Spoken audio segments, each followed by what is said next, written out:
my team. We gon' do it for the Beto. Forever we faithful. Forever we faithful. Not again. Forever we faithful. Niner my gang, whoa, that back came real fast. I feel like Usain Bolt. These teams not like us, they not in the same boat. We hit all the big things, we got all the big rings. They ready to go. We ball never fold, grind stay in that mold. Another ring is the goal. All we do is win, no matter what. It's a scary sight, a Niner jersey and a cut. Faithful to the gang, yeah we up, living plush. Soon as you look up, another touch. Damn, it ain't next year, it's over here.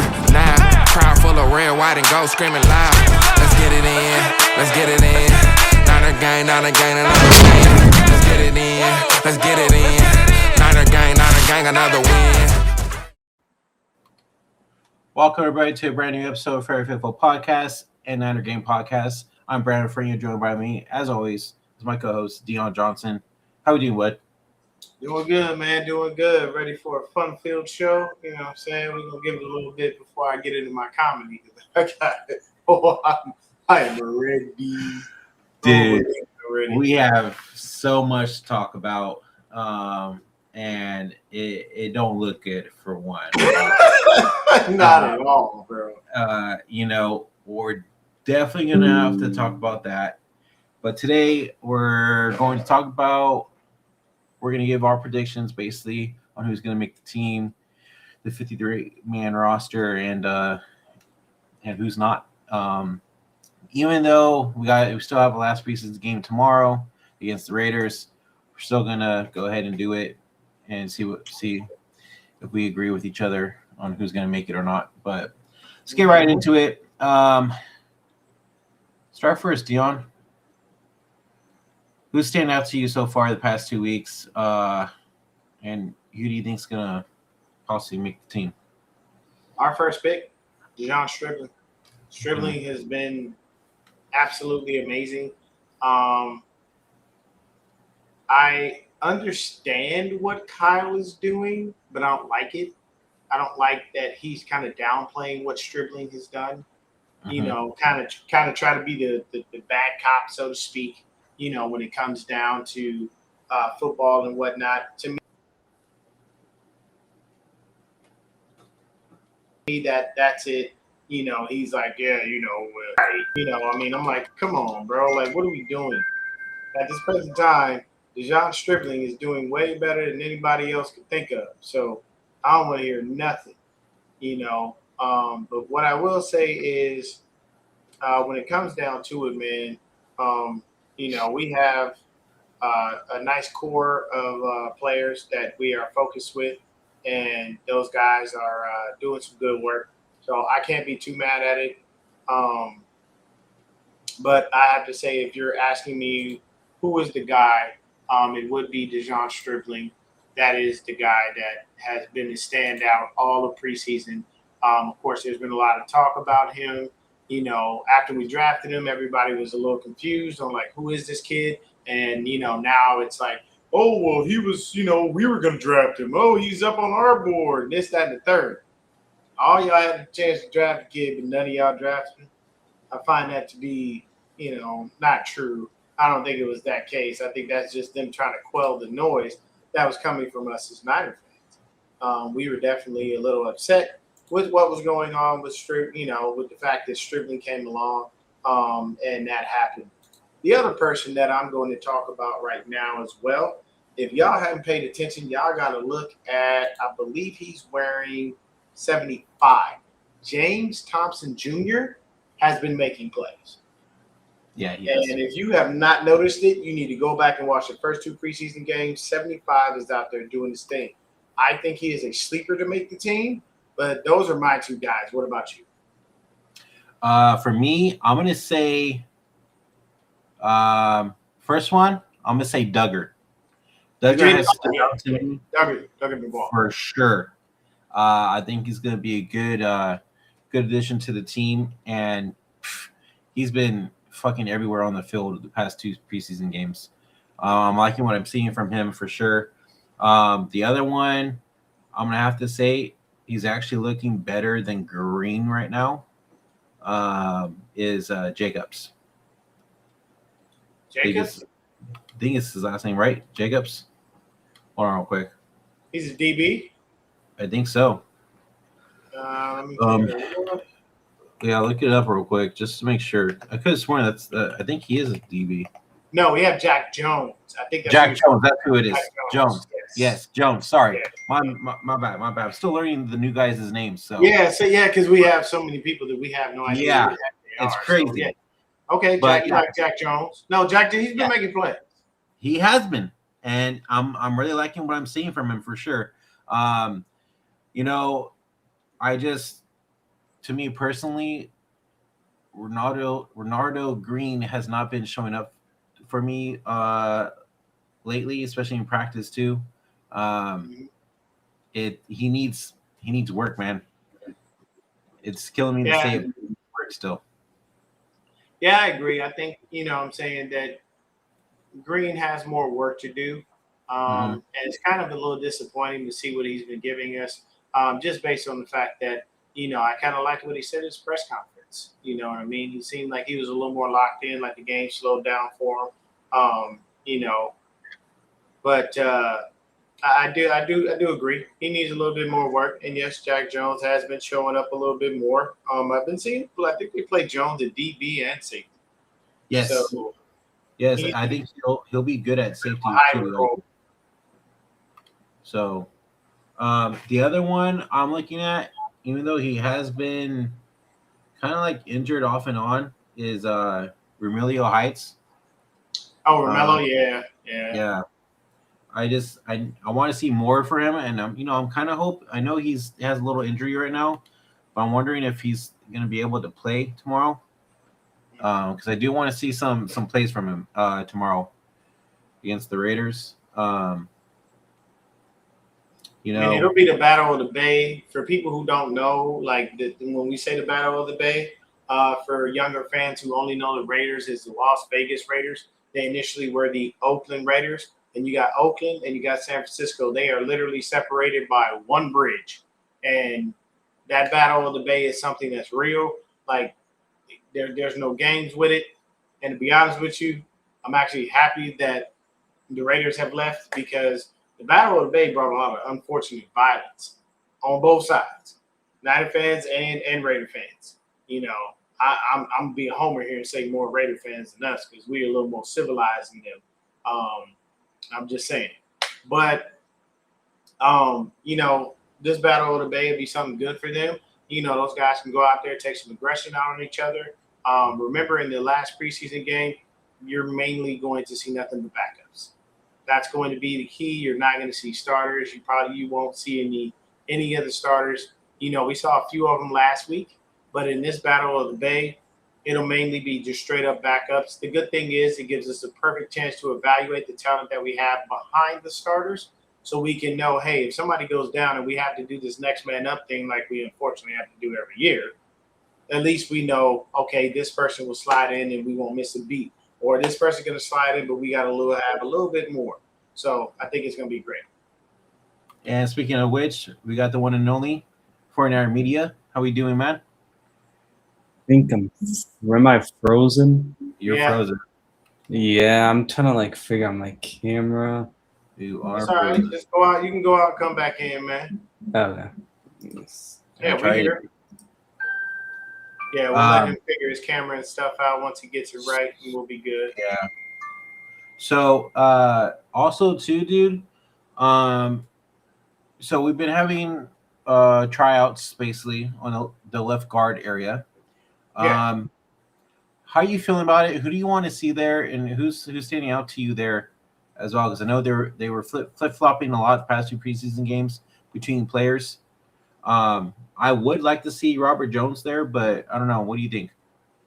I mean, it's just all over the place right now with the left guard spot. Hopefully they pinpointed who they want to start. I can tell you right now, Connor Colby has not necessarily looked the best at the left guard spot. Jones has probably looked a little bit better. I think they even had Willis in there at the left guard spot for a little bit as well. So we'll have to see who they choose.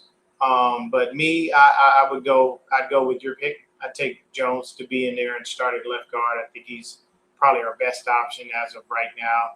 Since all the other offensive line spots are truly solidified, you know that Trent's starting at left tackle. You know Brindle's the center. You know Pooney's the right guard, and you know McKivitz is the right tackle. So we'll see what we got, but definitely excited for this final game because I want to see what we got in those backups, and we'll see what we got as far as the line goes. You know what I mean? Like I said, don't expect to see any of the starters. You may or may not see Mac Jones. I don't know what's going on with Curtis Rourke. I'm not sure if he's healthy, if he's going to play. But to be honest, if anything, we may get – it pains me to say this – we may get a full game of Adrian Martinez, which I don't know how well that's going to work out because that kid is not very good. You know, he had like he's too flashy. Like he has like those moments where you're like, whoa, this guy's great. And then he has that other moment where you're like, I have no idea why you did that. So it's give and take with Martinez, but I will say at a bare minimum, hopefully we can see, you know, a good half of Curtis Rourke and a good half of Martinez as far as the starters. Rourke will definitely be our QB3. And we know Martinez is going to wind up on the practice squad, but you know, we should get a chance to see what these other receivers have. You know, Jacob Cowan getting injured again, man. I think Anshul said it was a groin injury. And that's the same thing, bro. His groin, hamstring, he's always tearing up something in his legs. And it just doesn't make any sense. And the worst thing for him was he finally had a chance to build some momentum off of something. And now this happens and you're screwed because initially, you know, in that last game, that return for a TD was wonderful. And I've always thought that Jacob Cowan, with his dynamics and his speed, should be our return man. But the man just can't stay healthy. And at that point, what are we to do? We got to turn to someone else. You can barely get on the field. And it's unfortunate, but we got to live in reality, man. I'm sorry. You can't get on the field. At this point, man, cut the dude, call it a day. You know, the 49ers have this weird innate sense to keep holding on to players for no damn reason. And I don't know why. Why are you holding on to someone who consistently gets injured? We kept Jalen Hurd for how many years? And he was injured? We kept worthless Jet McKinnon for how many years? And the only time he actually decided to show up and play was in the COVID year when everybody and their mother was injured. But we needed you to be there all the other times, Kermit Furrow, and you weren't there. So I don't know what the Niners' problem is with holding on to injured players and why they don't let them go or just cut their losses. But they do. And it is what it is. You know, I feel bad for Jacob Cowan because, you know, you constantly are getting injured. But at the end of the day, this is a business. And I'm sorry, I'm in the business of winning games. And if you can't help me win games, you can't even help me. You can't even get on the field. Why am I paying you? Like that, at this point, you just a body, wasting my money and my time. Now, don't get me wrong. You know, I don't think Cowan's getting paid no ridiculous, exorbitant amount of money. But hell, at the bare minimum, I can take that money and put it elsewhere.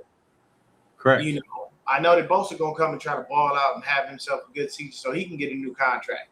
I know CMC's going to want to play because he's going to want a new contract. Like, all these things are going to come into play. But it is what it is. So let's go ahead and move on with injuries, dude. They keep attacking us. Mike Evans is out again to practice with another injury. This time, I believe it's his calf? It's a hamstring. Hamstring? I think, I'm going to be honest with you. I think Mike Evans is just BSing us. I just don't think I think he's old. He just doesn't want to practice. Because how are you constantly injured that many times throughout training camp? Right. And then you come out and say, hey, well, you know, if the game was today, I'd be able to play. So what you're telling us is you don't want to practice. You don't feel like you need practice, which to me, I'm sorry, you do need practice because this is not a system that you are comfortable with and that you've been in. And at the same time, I need you to build a rapport with Brock Purdy. Right now, him and Stribling look pretty good. But you and Brock, I understand everybody said you have a good connection and all that. That's wonderful. But at the end of the day, I need to see more of that. I need Right. you to string together, all practices all week without any injuries, and then come out on Sunday and ball. Everybody keeps saying how he's been working the DBs and nobody can beat him in one-on-ones, all that stuff. That's nice, but what's the significance? Here he is. There we go. Media's back. I don't know what is up with my computer, so I'm just gonna join from my phone for now. That's cool. Okay, that's fine. All right, man. Give media's thoughts on this stuff. We went ahead and I'm gonna put you up top while he's gone. Talked about like who we like to see on the team, making it and stuff like that. Just give us some names you think you'd like to have on the team. And so this isn't like a prediction yet. This is just kind of like who I want, correct? Well, it's kind of like a prediction / like who you want type thing, Yeah, I mean, the obvious answer is my boy Jacob Cowing, but obviously, I mean, I can't believe he's hurt again, dude, with the groin injury. But I mean, honestly, like, I don't really know if there's a player that I'm like, oh, I want them to make the roster. Like, I don't know. I get this team kind of just feels a little weird this year, where I don't know if there's really like, it's kind of hard in terms of like the cuts, who's really gonna make it. I mean, there's so many of the positions are so deep already, too. So like, I don't really feel like we kind of know. I think, like, really the only other question mark is right that left guard spot and like safety. But I think other than that, I think we know who will probably make it at the other spots. Let me ask you a question, media. Mm-hmm. Do you think it's time to move on from Jacob Cowing? I mean, several years worth of injuries. We've never gotten anything from him on the actual field in a live game.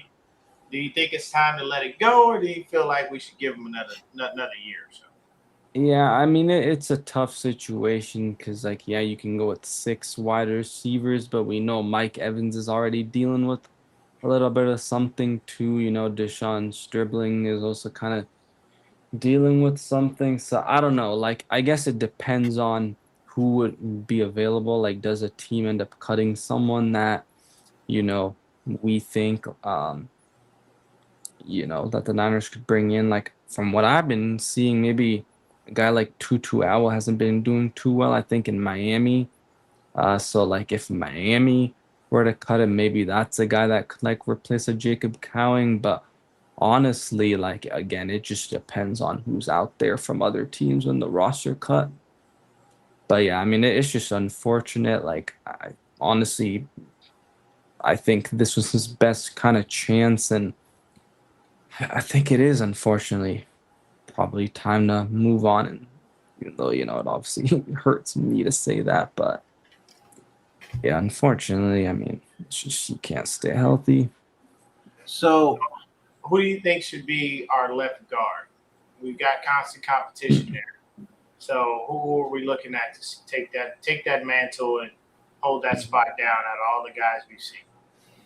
Yeah, I mean, I said this a little bit a few days ago when we were on with Christian, and I get we're in like a win now situation, but I think you give Carver Willis the chance. If he is struggling, I mean, the thing about offensive line is it's not a position, I believe, where you can necessarily just kind of sit there. And especially because the Niners, it's not like, the Laken Tomlinson and Aaron Banks situation where it's like, okay, you have Laken Tomlinson for one more year. You can like have Banks, make sure he's in shape, the proper football shape. And, I know he had to lose some weight just because of how the Niners like their offensive linemen. I think the Niners just are not in that situation. They don't have anybody that can really take that spot. I mean, Robert Jones, he's hurt, right, as well. So I don't know. It's a tough situation because, like, there's not really anybody out there that's, between Carver Willis and Connor Colby. Yeah, Connor Colby, that have like just impressed, right? We've heard some reports about Connor Colby looking good, but then kind of after that, it's, slowly kind of slowed down. So I don't know. It's a really tough situation. Media, do you think we see Robert Jones play there a little bit tomorrow? Isn't he still injured, if I'm not Is he? mistaken? I Believe could swear he so. came back, but I could be wrong. Okay, let me see.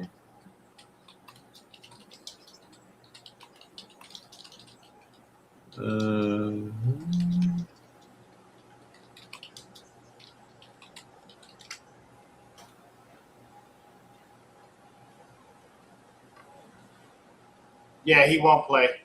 No. According to Shanahan, Jones has an undisclosed injury. They kept him out of recent training camp practices. Team is evaluating whether he'll return for the final preseason game. Probably won't play at the end of in that final preseason. Okay. Oh, that answered my question. But would you want to see him in that position at all?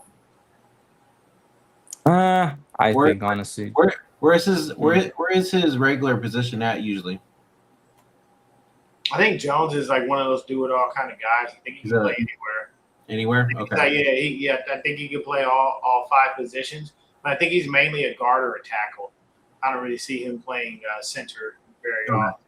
So I think he's mainly a guard / tackle. Got it. Okay. That makes sense. Let's see. We were talking about the injuries too when you just came back, media. We were talking about Mike Evans, how he's out again to practice. I mean, what's your take on Mike Evans being hurt again? Basically all training camp. Per se. yeah, I mean, it comes. We kind of already knew it was gonna be a risk, just especially him coming off of the hamstring last year. And I'd say okay, if he was a little bit younger, I wouldn't say that's like really maybe as much of an issue. Could be an outlier, but we know Mike Evans is up there in age too. He's 33 years old, I believe. It's unfortunate. I mean, again, you came with that risk. You knew that was a risk. With Mike Evans, I mean, that's why you've added some more depth too, right? With guys like Jordan Watkins going into year 2, obviously just dribbling. What's his name? The DeMarcus Robinson, right? I mean, you have the better depth. I don't know. It's tough. Because I mean, you just don't have Ricky Pearsall too, and not trying to say Ricky Pearsall's Mike Evans, but like you're losing that type of kind of receiver right now with Mike Evans too. I mean, I know the report came out today from Jeremy Fowler just a few hours ago that he is expected to play week 1, despite him dealing with these injuries. So I guess that's somewhat of good news, but I mean it's also tough because obviously the whole Australia thing too. So having it be like 17, 18 hours travel, it's a tough situation. Yeah, because Deon was just saying that he thinks it's just kind of like an excuse basically, and he'll be fine going into week 1, right, D? Oh, you're on mute.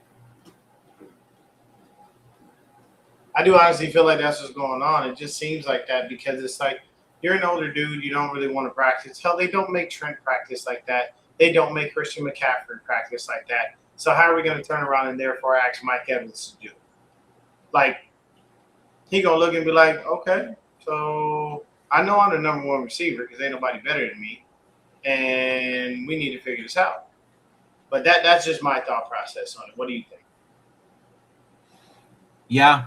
I can see that happening because they basically kind of did that with Christian McCaffrey.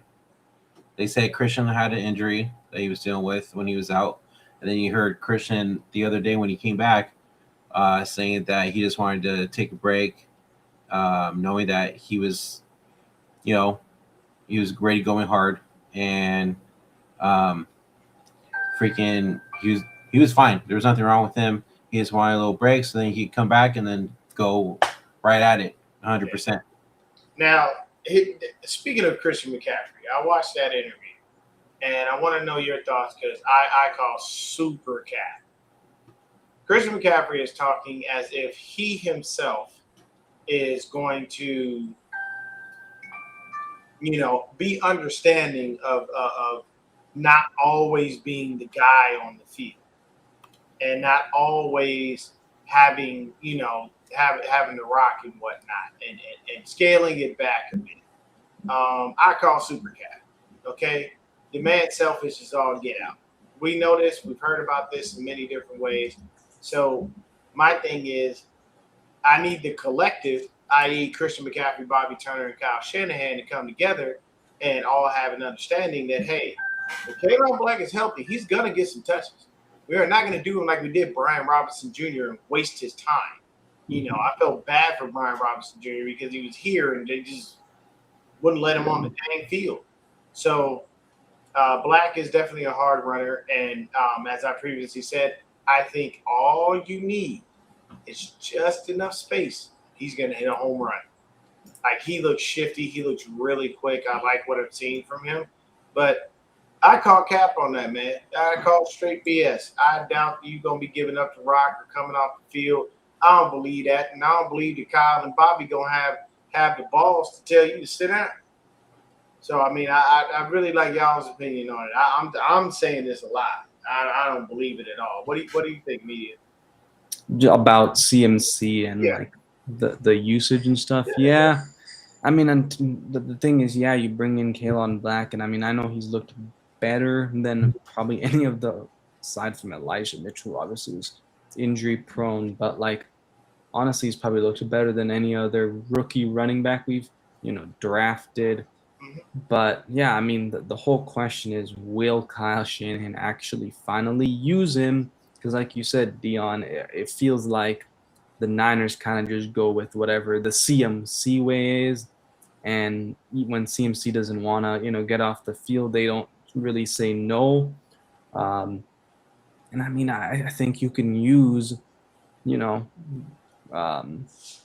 Black in so many different situations, right? With especially at the goal line. I mean, looks like he's at least a better blocker than some of these guys. So maybe that kind of gets him there, but it's such a tough situation. It's something you really can't predict until you actually see it. I mean, I don't trust Kyle Shanahan to do it. I'd be pretty shocked, in fact, if that happens. Yeah. So honestly, I think this year you're gonna be surprised to see him actually taking a step back and not being out there 100% all the time and always having the ball and stuff. I think we're gonna see split carries, especially with Keon Black back there. I think we're gonna have a 1-2 punch this year, to be honest. Okay. I really do. Me and media say we ain't trusting Kyle and Bobby, and you say you trust Kyle and Bobby to do what they supposed to do. Okay. Yeah, I think it's time. I think it's that time. Christian's older, and I believe his birthday's coming up too.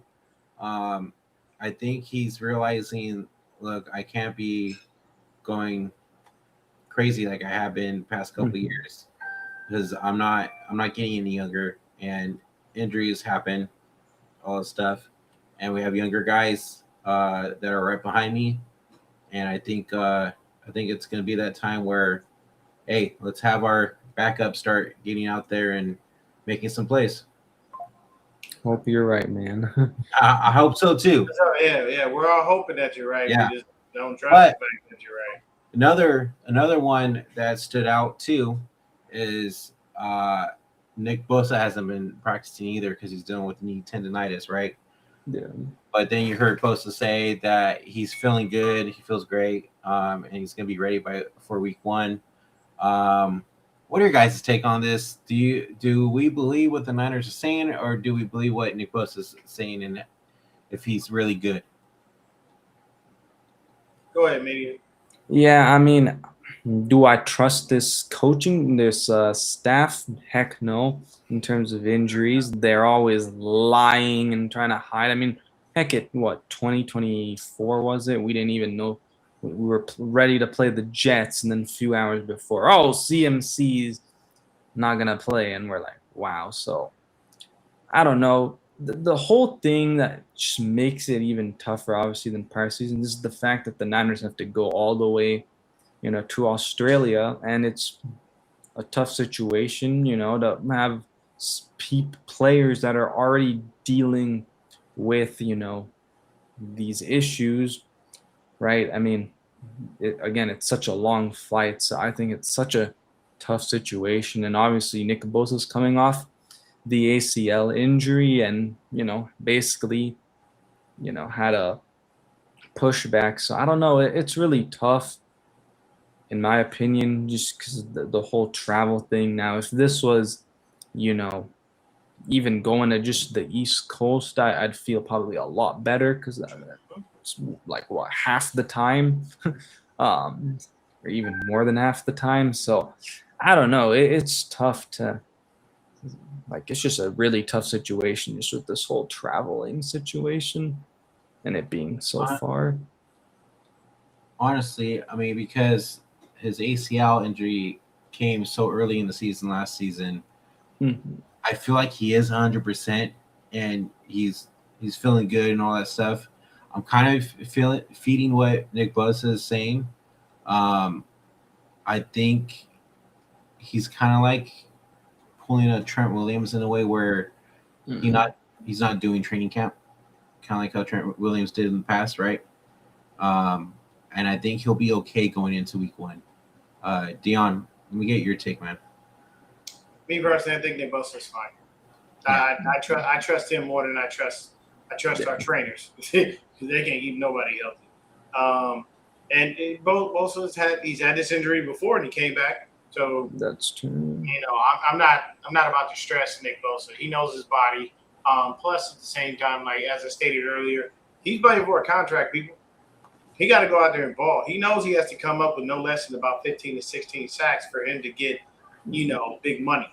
yeah. Speaking of contract, that's another thing. You listening to the radio, 95.7 The Game and KMBR, they're Mm, both saying that they think Nick is also holding out because of a contract.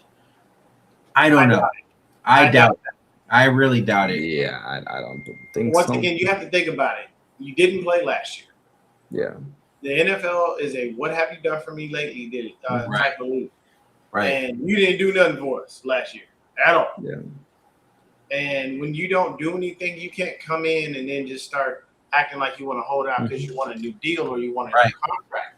You have to go out and earn that. Same thing because they even said the same thing about Christian McCaffrey. Oh, he's holding out because he wants a new contract. We're hearing this, we're hearing that. You're not hearing anything. You're making it up. Kyle Kane, I think he was at one of the joint practices and obliterated that day. He was like, "This is not the case. Nothing is wrong with Christian. Like, we're being cautious." So for me, maybe Christian has finally realized, hey, I can't do all the things I used to do. Can't go as hard as I used to go. I maybe have to really truthfully this season scale it back. Once again, I will wait until I see that before I believe it. Because if we have another game where Christian McCaffrey has 25 carries and Kayvon Black has 5, that's not spelling Christian McCaffrey. That's Right. not resting him. Yeah. That is still overworking him like you always do. But he does need a new contract, and we'll see how hard he can go this year. Being honest with you, if I see what I like from Kayvon Black, dang, somebody else will take CMC. I'd rather get younger. We are one of the oldest teams in the league, and we got to get younger, especially at the running back spot. You can't have an old back. Old Right. backs don't really do much unless they're like Derrick Henry or something, Marshawn Lynch. Guys who no matter what, they just run through everything like a brick wall, no matter how old they are. Those are the things that I see. But it remains to be seen. I think that Nick Bosa will still come out and have a fairly good year. And I say this, if he comes out and he doesn't have a good year, he gets injured again, when you go to the negotiating table, you have that to use against you. Hey, the last 2 years, man, you ain't really played much. Don't be coming here asking for, top tier Myles Garrett type money. We ain't giving you that. You're going to get middle tier because you're not a game wrecker. And it's no disrespect to him, but he's not. Like some of these guys out there in the leagues are one-man wrecking crews. That is not Nick Bosa. Nothing against him. I like him, but I'm just being honest. Right. So we'll see what he brings to the table as far as the season goes and whatnot. But yeah. I just think honestly, him and CMC they're just chilling, doing vet stuff. Hey, I'll keep myself right. Once we get done with this preseason game and we start making the cuts and we have to actually practice for our first game, guarantee you it's going to automatically be Bosa and CMC are perfectly fine. Mike Evans is fine. And you're going to randomly see all these injuries magically disappear. So speaking of injuries as well, might as well go right into it. We saw George Kittle come back to practice, fully healthy, right? It's been activated. He's been activated off the PUP list. We did talk about this our last show with Christian, but now that you're here, we want to get your take as well.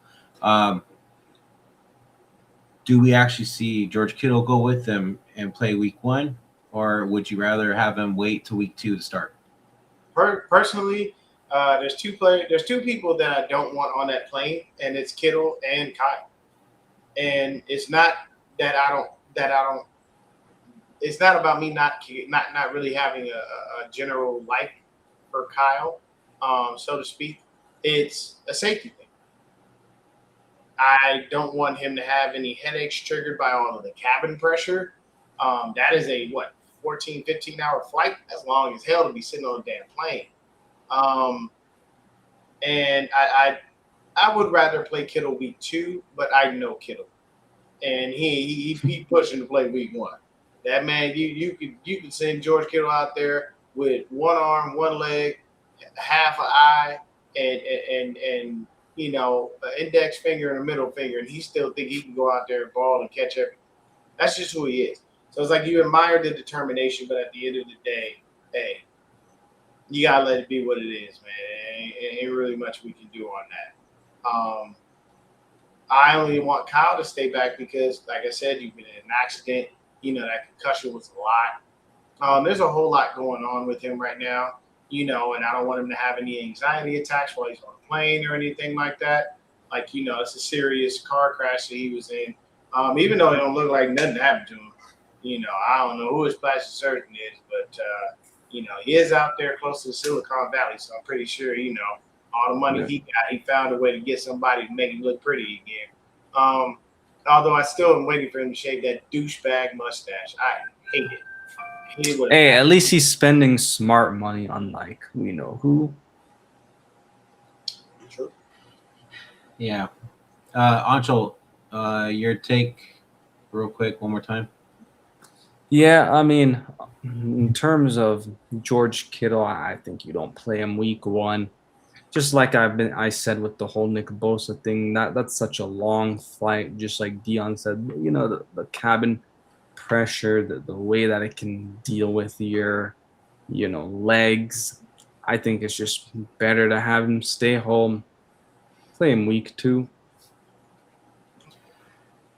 All right. Well, we might as well get right into it since our boy Joey just brought it up.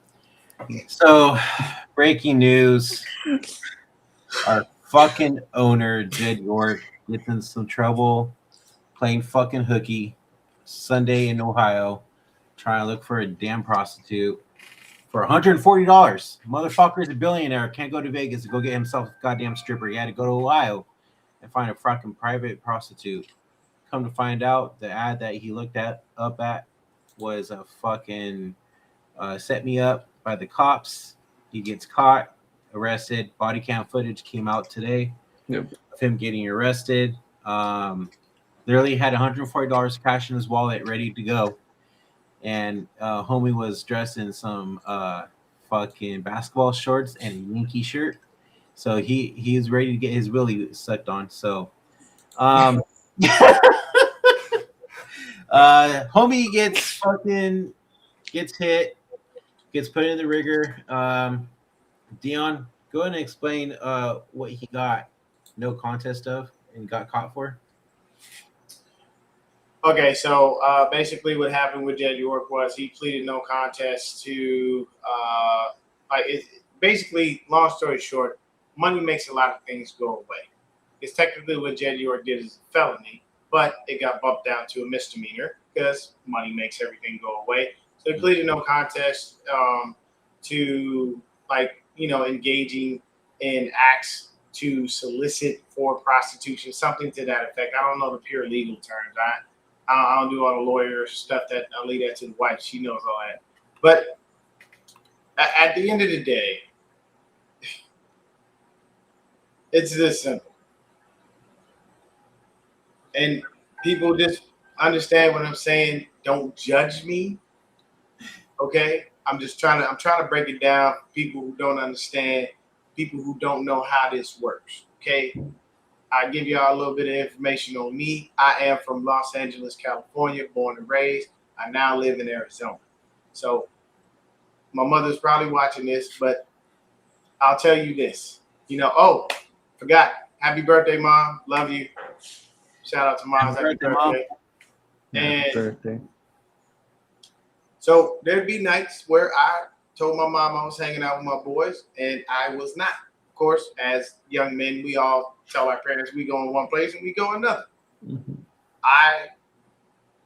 To sharpen my my tools, so to speak, with the ladies, I hung out with pimps.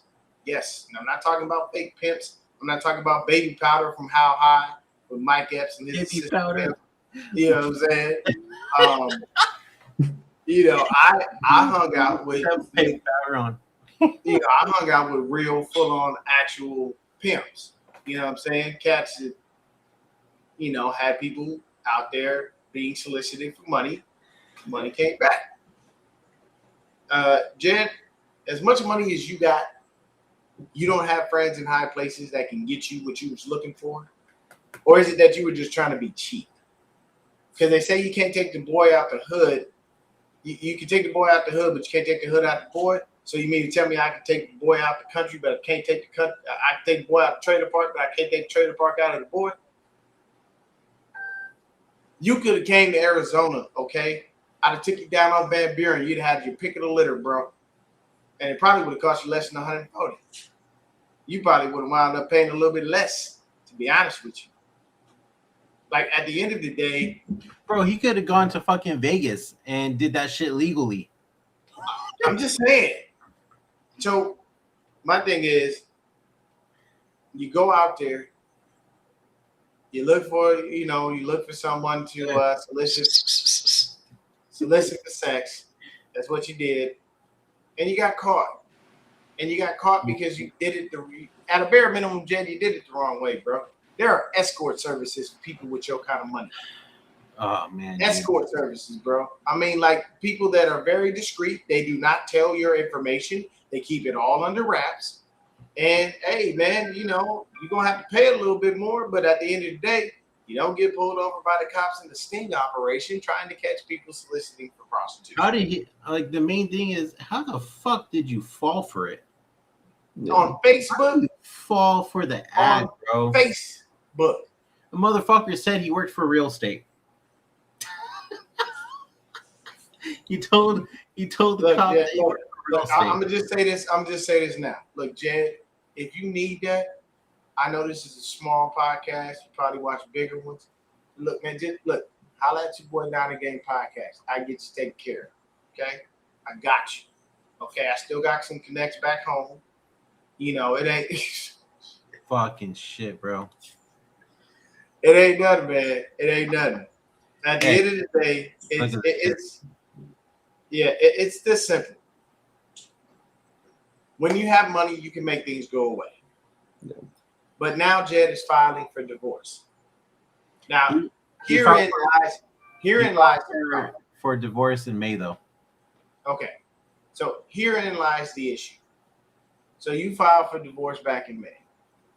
You get busted, here in August, for soliciting a prostitute. Here's the problem with that. Once again, you got too much money, okay? If you needed one of those, why you ain't called Robert Kraft? He was in the same BS that you was in. You couldn't call Jerry. You couldn't call none of these other billionaire owners and ask them, hey, man, look, your boy been on a little drought. Because let's be honest, everybody goes on a drought, men and women. He said, look. You go on droughts. You just don't sometimes. The drought could be 2 days. It could be 2 years. You never know when the drought is coming, but it will. And when it happens, if that catches you off guard, makes you do weird shit, like go out and try to buy hoes when you a billionaire, which don't make no sense because you shouldn't have been doing that. Okay? You had many options on ways to get that. I am so sorry. Let me say this. There are some very ugly people in the world with a lot of freaking money. Women will chase the bread, bro. You can have some of the finest women do all kinds of crazy stuff. When you show them you got that B in your bank account, look, man, they gonna bend it over, bust it open, turn it sideways, flip you upside down, but they gonna do stuff you ain't never even heard of. You're gonna be laying there not knowing what happened and why your soul just got sucked through you know what. You just gotta be smarter about things like this. And at the same time, so here's one thing I did want to address. Because Kyle said, oh, no, it had no effect on the team. That has a big effect on the team. That has a massive effect on the team. Because that is a black eye on our franchise. We ain't never catch Eddie D out there soliciting for hoes. And I can tell you right now, you're getting divorced. So what is the York family going to do? They need to protect their interest when it comes to the Niners. We don't need your ex-wife having ownership of this team. We have to protect that. So now we got to push you backwards. Hold on real quick. Go ahead. If I'm not mistaken, I think the parents actually own the team. Okay, so his father, and his mother. His dad does? Yeah. So the other thing as well, I can tell you right now, I think Jed York takes a full step back. And I think he's been doing that because if you notice, Jed York ain't been around. Bro, he ain't been there. He been in Ohio for the past couple months. Yeah, and over the summer. Yeah, and you know who's been there? Al Guido. Been there the whole time, been running the team, been doing everything. I think he was grooming Guido to take over for him, and I think that the Yorks trust Guido more than they trust their own child. Didn't also Guido become like CEO officially? Yeah. He promoted him. Yeah. So with that promotion, I'm like, I think they're moving things around so that he can become, the guy that goes to the owners' meetings, speaks, talks, does all of the media stuff because Guido just carries himself better. And I think York is done, dude. I believe he is. This is not something you come back from. Right. So what people don't realize is when you get people that have situations with domestic violence, you get cut off immediately. Just an accusation can get you fired. It won't even be true. You the court of law, everything. Not in this situation. It's been proven. It's true. I think Jed York, unfortunately, his time is up with the Niners, and it can't come soon enough because we need to get somebody else in there that actually gives a shit about winning championships. He doesn't. No, I was just gonna say, I think Jed was honestly planning on stepping down. I feel like even before this shit happened. It just seemed that was going that way with the way that things were going with Guido and the way that you saw the progression of things in the offseason. He just wasn't around like he previously has been. And I think honestly it might have weighed on him too much. No, and you also have Parag, who stepped down as the cap guy too. So there's so many changes already happening, and then they had the assistant, I think, GM, and the guy that they brought from the Vikings is now the new cap guy. So I wouldn't be shocked honestly if Jed ends up just stepping down, and you kind of have Al Guido as the main guy, because like now it's kind of just like they're trying to run it as a bit. It's not now. Guido's the CEO. He'll probably be the one making the calls, and hopefully he cares more than Jed, which I Also think he honestly does. Guido was actually the one that was in the NFL meetings today. Mm. Yeah. And Mhm. stuff. So, and Yeah, Jed is not going to be anywhere near this team. yeah, I know. I guarantee you, his parents, if he has a publicist, anybody, they're basically saying you need to be a hermit. Stay at home. Don't go nowhere. Don't do nothing. Don't say nothing. And don't get on Facebook asking for hoes. I know. You know what I'm saying? And Freaking he had a whole ass Facebook, another bro. phone to do this shit too. Well, no, he did. He had a burner, but they caught him on the burner. Mm-hmm. So just so you know, people, when they put the report out, they say he was caught with criminal tools.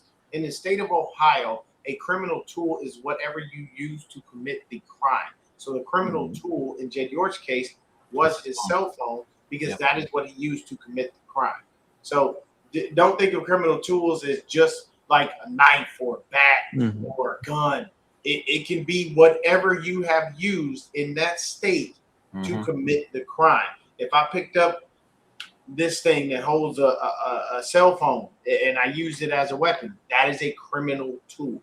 Just so you guys understand the reference in what he said. Yep. Or what's being described, should I say. 9:54 p.m. Yep. It's just fucking just can't catch a break with injuries, with fucking Dude, this team with is a Brandon whole like Now with Jed content York. just machine, dude. It's like they just do not disappoint in terms of being content creation because there's always something for you to always talk something. about. Dude, we can never stay quiet during the off season. It's crazy. Yeah. Yeah. So I did want to crazy. ask y'all about this. It's not about our team, but I did want to ask how y'all feel about it. 9:54 p.m. How do you guys feel about the Browns starting Deshaun Watson? I mean, I don't blame him, I guess. I mean, okay, my this is how simple I'll keep it. It's the Cleveland Browns. Speaking of which, the Cleveland Browns, you think you'd hear all the bullshit that the Niners going through with the fucking Browns? Okay? Like, honestly. I'll say this. For me, I don't know. I think it was a stupid move. I think they knew all along that Deshaun was going to wind up being the starter. Yeah. And I think they did the competition so that they didn't piss off Shador. Here's my thing. Is Shador the greatest quarterback ever? No. Not by any stretch of the imagination. You know, was he highly touted coming out of college? Yeah, a little bit. But at the end of the day, the key is when you draft a quarterback, the first thing you want to do is see what you've got in them. You want to know if this is going to be the guy. If I'm the Cleveland Browns, I understand you starting Deshaun Watson because the owner asked you to start Deshaun Watson. Because the owner came and said, hey, we're paying him $47 million. I'm not sitting $47 million on the damn bench. At the end of the day, if they start him the whole season and he stinks up the joint, there's nothing more. What's going on, Courtney? There's nothing more you can do because he knows this is his last run. There's no other team that is going to touch Deshaun Watson with a 10-foot pole. And at this point, with his track record, they might make that pole about 35 feet because they don't want to, him touching them in anything. But what I will say is you should have let Shador start and just gave him a full season with the starters and just seen how he progressed. At a bare minimum, if you didn't like what you saw within the first 4 to 6 weeks, then you could have flipped and gave the ball to Deshaun. It wouldn't have been as bad. But what you have to remember is Shador has that city. He has those fans. He has that team behind him. So all these guys are there, and they like him. And the BS excuse they came up with was, oh, we're going to start him. He's going to be on the road, so he won't hear the boos as much. If you come home and stink up the joint, I don't care if you come home 2-0. They still going to look at you and be like, boo, we don't like you. Mm-hmm. Like some things you just don't come back from, okay? If you want to know why Ray Rice never had another snap in the NFL, It's because he snapped and hit his woman. That woman even went back to him. I believe they're still together to this day. They reconciled their differences. But Ray Rice never set foot on an NFL field again. Nobody would touch him. Deshaun lucked out because he played the position that the league covets the most, which is quarterback. That's why he wound up still being picked up, even after all of the egregious charges and the billion freaking civil cases and things like that. At the end of the day, Deshaun, I hope you didn't screw off that money. I hope that you kept it right, that you invested it, that you had a good financial advisor, and that you find other things to do. Because football, this is your last year. I don't see him playing anymore. And to me personally, I would have started Shador just because I need to figure out if I am drafting a quarterback next year or I am not. Well, I mean, they drafted fucking 4. Yeah, they drafted that guy from Oregon. But what I'm saying is, Gabriel. you know Dylan Gabriel ain't the guy. You know that. And everybody knows Dylan Gabriel is not the guy. He ain't done nothing in this league. He ain't going to do nothing in this league. Okay? But you should have came in and said, let me see what I got in this kid. Let me just give it a shot, see what we got, and then you go from there. Go see winning games. Deshaun Watson is starting quarterback. Say they're 8-3. What's your respect? To be honest with you, I'm not going to lie. I do agree with the adage that winning does cure everything for fans. But Deshaun has negatively impacted the fans in so many different ways. I don't know if winning's going to shut him up. I really don't, because you got to think about it. You came out and basically was like, you know, I got injured on this field and these people booed me. You know, they were upset with this, they were upset with that. First of all, you stuck up the joint since you've been there. You ain't done nothing to earn nobody's respect. Nobody should be over there cheering that you on the field. You sucked since you got there. Yeah. The Deshaun Watson in Houston is not the Deshaun Watson in Cleveland. And that's what they were hoping they were getting. And they got nothing. They wasted $232 million. Wasted every penny. 2 injuries to the massage parlor fucking debacle. And yeah. I don't know, man. The Browns. I mean, it kind of is what it is on that one. You just let it be. Yeah. I personally think they should have started Shador, but hey, you'll see what happens when he plays, and if he doesn't look good, All right. it is what it is. Yeah. I got 2 more questions for you guys, and then we'll end it. First things first is today, like it says on the bottom of the ticker, the NFL decided to eliminate the Pro Bowl. Thoughts, guys? Finally, a goddamn time. The Pro Bowl fucking sucks. It's useless. Like, other than, okay, obviously it's good that these players get the recognition of, they're like a Pro Bowl, basically like an all-star, which that's completely fine. But honestly, like compared to other sports, I think the Pro Bowl in the NFL was just dumb to have, because I mean it's flag football, and it's like nobody's gonna care when you have the Super Bowl like the next week. I think it was just useless. So I'm honestly glad that it's gone. It's gone now. Yeah. I think the Pro Bowl went in the toilet when they switched when it was played. Because no one is going to want to play in the Pro Bowl the week before the Super Bowl. I'm not taking a chance on getting injured before that. That makes it happen. He ain't going back to Houston. I don't think so either. Nah, bro. If you remember what happened with that owner and everything there, No way. Nope, they will stick with C.J. Stroud. They'll hope and pray that he can figure it out. But he's not going back to Houston. But with the Pro Bowl, I think when it was played after the Super Bowl, it was better. Why? Because everybody went. I'm gonna be honest with you. When you went to the Pro Bowl, man, shit, that was an extra check. And if you won, it was a little bit more than the losers. Now, mind you, it has taken a turn for the worse over the years. It's just gotten just horrible. It's to a point where the guys don't even play. And I think that's why they just took the Pro Bowl away, because they're not even trying. Yeah. Like at this point, you got wide receivers wanting to play DB, and it's just become a joke. Me personally, I feel like if they would have kept it after the Super Bowl, along with telling players like, "Hey, when you go out in this game, play this game, bro. Like, Right. don't go out there and just joke around. I'm not saying you got to go out there and kill somebody, but try." And that they've been threatening doing this for years because no one is trying. Yeah. Because it just looks like they're just out there doing whatever, and nobody wants to see basically the Pro Bowl for the NFL is the All-Star game. Nobody wants to see an All-Star game and nobody's trying. That's stupid. Yeah. Like, I wouldn't want to watch that. Man, if that's the case, but that would be like watching the MLB All-Star game and all they're doing is just tossing the ball up so people can knock home runs out of there. That's stupid. You know what I'm saying? Exactly. I don't know why they changed it. I don't, but I agree with you, Courtney. If they did it like they did it previously, Right. after the season, you would probably have better participation because then you don't have guys that are stressed out, or thinking, "Hey, I got to play a game next week. I don't want to get injured." It'd be nice. Do it. Yeah, it'd be nice if they kept it the way it was. They kept it in Hawaii.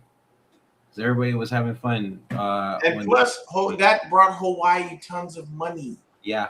That brought them extreme revenue. That's a wonderful thing when you can do that for a small island that needs every penny they can get. You know what I'm saying? And it's not to say that Hawaii is suffering like that, but at the end of the day, man, hey, when you have something like the Pro Bowl in your city, or you know what I'm saying, in their case, in that small little country, hey man. Yep. You gotta do what you gotta. You go out there. And plus, I mean, hell, I never heard about people getting in trouble or acting a fool. And people used to always have a good time. Right. You know what I'm saying? When you went out there to do it. I mean, shit, it was Hawaii for crying out loud. Yeah, sucks that the Pro Bowl is gone, but I mean, it kind of was something that we saw coming. Yeah. And we just kind of got to deal with it. I'll say this, Jed, next time you trying to, have that situation, man, holla at your boy, man. I got you. Okay. Just saying. Okay. Well, last question of the night, and we'll go ahead and end it. I thought this was very interesting and kind of weird in a way. Thoughts on players getting cut or released from their NFL team and then going back to college to play? Yeah, there's that guy who was it? The Browns or something, the tight end. Yep. Yeah, and then he's going back. Oh, I thought eligibility was shot once you left and got into the league. I didn't know you could go back and actually play. Oh, is this because of the new NIL deals and stuff, or what? Yeah. Oh, I guess because some players, right, they end up making more. Me personally, I find it appalling. Backwards. It doesn't make sense. So I just saw this afternoon ESPN from Adam Schefter posted that the NFL will inform its teams that any player who returns to the college ranks will be prohibited from signing with the NFL team this season. Yeah. So basically, they're going to college and that's their decision, and basically they can't come back. Like, I mean, if you go to college, go back to college for your education, I get it. That's different. If you're going to play football, bro, the XFL is right there. Yeah. Or the UFL or whatever the hell they call themselves. I don't know. Yeah. So, but you can go there and get a job and be cool. You still get your reps in. You still get your work in. You're probably gonna be better than most of the people that are already there on the team. Yeah. So basically, just go do that. The tight end from the Browns that got cut, he's gonna go back to college ball and play at LSU with Lane Kiffin, supposedly. Yes. And then I guess after this whole shit went ahead and happened, I guess SEC already banned for that happening with all their teams in their I conference. think it was a Big Ten.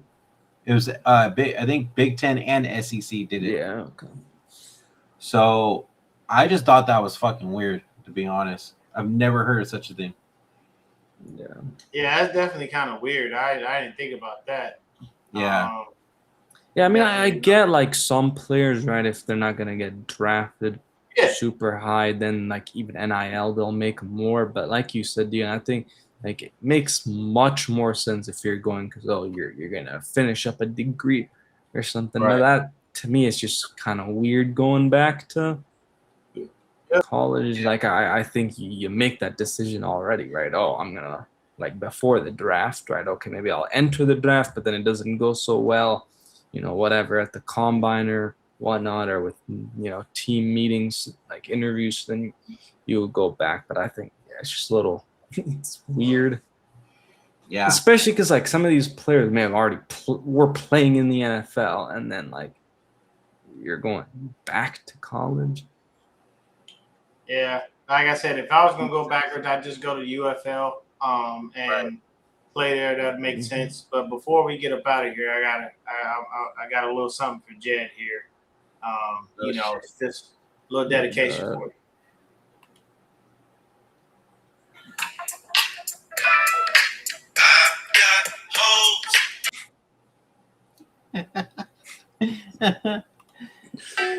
I got hoes. Flag. I don't want to get us flagged for using Luda. Shout out Ludacris. Rest in peace to Nate Dogg, one of the greatest hook writers ever. But I had to do it, man. I had no choice. He'll be fine. Yeah, I think he's gonna be fine. I don't see Nick Bosa missing week 1. I think he'll be perfectly fine. I don't think it's really tendonitis. I think it's just the fact that he taking his time. You know what I'm saying? But yeah, dude, man, it's just so weird because like we haven't seen the 2 offensive linemen we signed in free agency because they've just been hurt. Yeah. Media ain't nothing weird about that. This is normal for us. Nah, fair enough. Dude, let me put it this way. I just saw a fucking list right now that says we're already the most fucking injured team. Oh yeah, no, I saw a list too where it was literally like it had all the teams and the number of injuries, and then I see Raiders with like 1, and I'm like, bro. Look at this shit real quick before we end it. Oh, yeah. Look at this shit. Yep, that's the same one I looked at. Fucking 25, dude. And it's not 25 players that are gonna get cut. Like it's not like the practice squad like players. It's actual meaningful players too that are. Yeah, this ain't regular dudes, but Yeah, it's not like at the end of the day, man. We just gotta hope and pray that the season's good. We'll be back with another video because we'll do a prediction on who's gonna make the roster and whatnot. You know what I mean? And at the end of the day, man, you want to be like Jed York.